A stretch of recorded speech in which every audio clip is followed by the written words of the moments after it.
Today, my administration is taking several steps to stiffen enforcement for those who try to come without a legal right to stay, and to put in place a faster process, I emphasize a faster process, to decide a claim of asylum. Someone says, I'm coming because I'm escaping oppression. Well, there's got to be a way to determine that much quicker for people who are credibly seeking protection from persecution. President Joe Biden announced that he is effectively expanding Trump-era immigration policies, likely due to the pressure he's been facing from bad faith Republicans who would never give him credit for anything and will likely continue claiming that there is a completely open border, which of course is not true. Now, what is Biden doing exactly? Well, according to the Los Angeles Times, it appears the administration decided that turning back immigrants from Cuba and Nicaragua, two countries that have either limited or refused to accept deportations of their nationals, along with Haitians, was an essential tool to lower the number of people arriving at the border. So what I fail to understand, and it hasn't been explained in the way the media has reported this story, is if their home countries are refusing to take them back in, where exactly are they supposed to go as the United States refuses to hear their asylum claims and turns them right back around? I believe the correct answer is Mexico. So they just give them back to Mexico. I don't know what Mexico is doing with them, and I don't know how much we're paying them to house all those folks, but they got nowhere to go. By the way, Ukrainians still allowed in. So are Afghans, to be fair, right? But it is interesting that tons and tons of brown folks not allowed into the country anymore. But Ukrainians, rightfully so, allowed in, and Afghans, rightfully so, allowed in. But you should also have the same standard for Venezuela and many of these other countries. But all of a sudden, they're all blocked. Now, the same report indicates that the Biden administration will continue its embrace of Title 42, the public health rule that allows border officials to immediately expel migrants who cross the US border illegally to Mexico. A dramatic shift in policy that will narrow the ability of thousands of migrants who are fleeing persecution to seek asylum in the United States.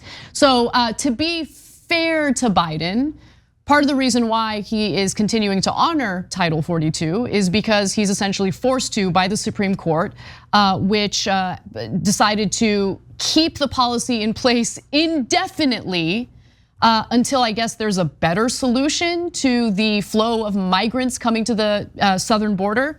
Now, Biden did address Title 42 during his speech today, so let's take a quick look at that. They've been turned away, they go back, they try again, they try again. Well, they can and they do try to re-enter the United States again and again, which makes the problem that borders at the border even worse.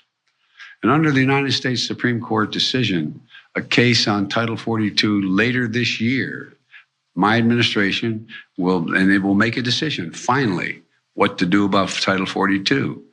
In the meantime, my administration will continue to use that authority as the Supreme Court has required. And until Congress passes the funds, a comprehensive immigration plan to fix the system completely, my administration is going to work to make things better at the border using the tools that we have available to us now. Look, Jake, on one hand, it's frustrating to see the weakness of Biden's administration when it comes to this issue.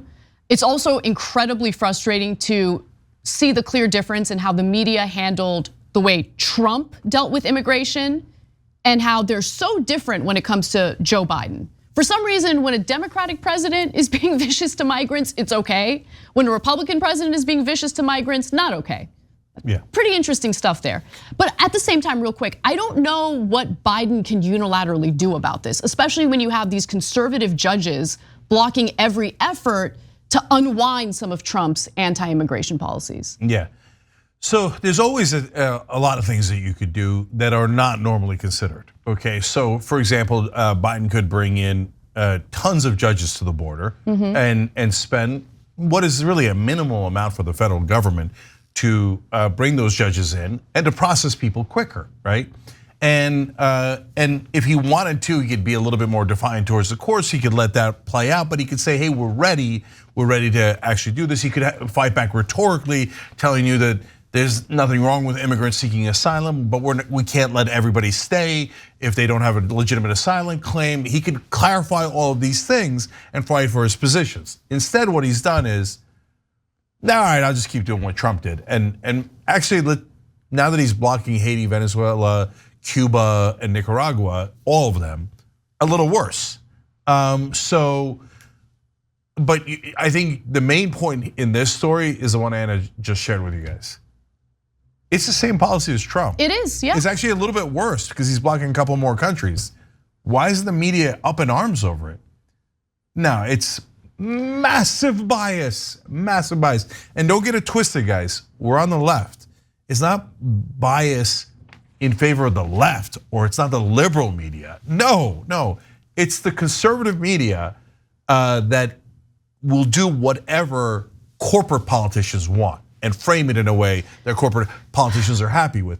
If George Bush had done the same immigration policy as Trump, they would have thought it was great. Well, my take is a little different, right? Because when people refer to the media as the liberal media, I would always roll my eyes at that, because when it comes to bread and butter policies, we know that the media overwhelmingly is owned by the corporate world, right? So they don't in any way support, like Build Back Better.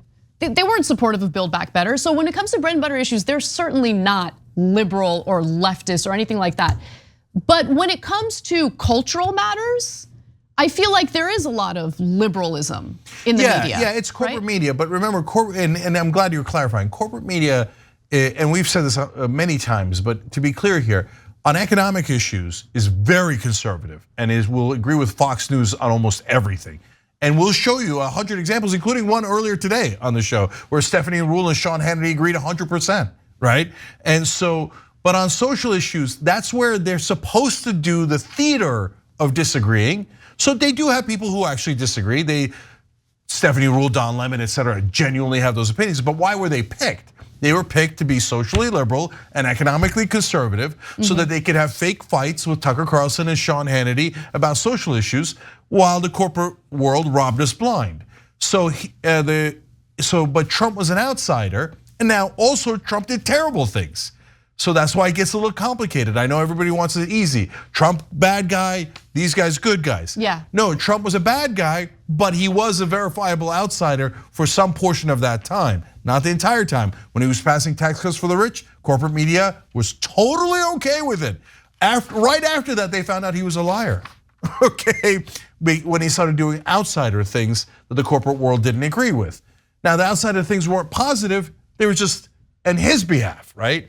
Progressives want to do outsider things that are on your behalf, but none of this gets explained. Instead, what we have is this, what seems to be this mysterious situation where Biden gets credit for the same exact policies that Trump was annihilated for by corporate media. And look, to be fair, I didn't feel like the press was giving Biden credit. They just covered the story without the added opinion, right? Because there was a lot of added opinion coming from the journalists, the reporters, the writers, and now it's like matter of fact, this is what Biden is doing. It's just normal. It's just normal. Perfectly normal. I mean, the thing that was super outrageous just a couple of years ago is not perfectly normal. Yeah. Now that somebody else that's a corporate politician is doing it. And we're saying it's outrageous regardless of which administration does it. Exactly. That's what honest journalism is. It's not picking a side and just being super tribal about providing cover for that side. And I feel like we see a lot of that. Are you kidding me? That's almost all of media. So, and by the way, it doesn't solve the problem. That's the biggest issue, okay? These are people who literally at this point have nowhere to go because they're being turned away by the United States at the southern border. Their home countries aren't taking them in. So they're stuck in limbo in Mexico. Are they does the United States government think they're just gonna magically disappear and go away? No, they're gonna try to come back into the country through illegal means. That is the way that it works. That's what's gonna happen. When people are desperate, they will do anything to get to safety. And that is likely what's gonna happen. And then you're gonna hear members of both parties whine and cry about it because they neglected their jobs. They didn't do their jobs. They didn't pass any immigration reform. They just kept kicking the can down the road for decades. For decades, the immigration battle's been going on literally for decades with no solutions. Yep.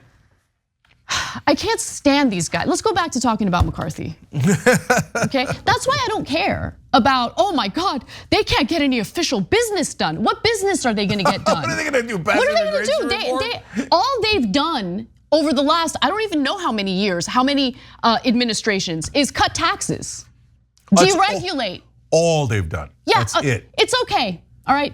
It's okay, they can go on with this fight as long as they'd like. At least we're being entertained. Yeah, one last thing.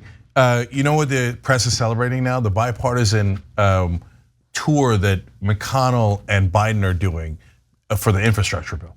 The infrastructure bill has some good parts to it, but overall, it's a giant shoveling of money towards other corporations. So and even McConnell and Biden are very different. Oh, God, they're always fighting. No, they're not. They just shovel tons of money to their mutual donors, and now the media's like, yes, look at wonderful bipartisanship.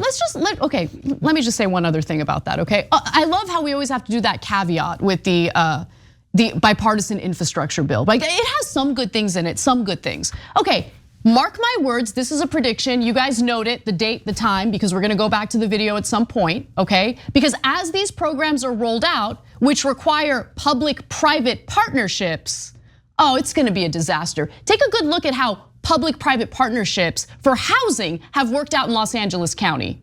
Okay, bunch of developers padding their pockets, no affordable housing has been built, or a very tiny amount of affordable housing has been built. I guarantee you 100% of it, for the most part, going straight into the pockets of private corporations. That is where our money's gonna go, okay? And I'm sick of all of the Democrats coming at me for saying it when we all know it's true. If they were real about creating jobs, building infrastructure, they wouldn't do it in a way that funnels billions of dollars into the pockets of these corporate executives.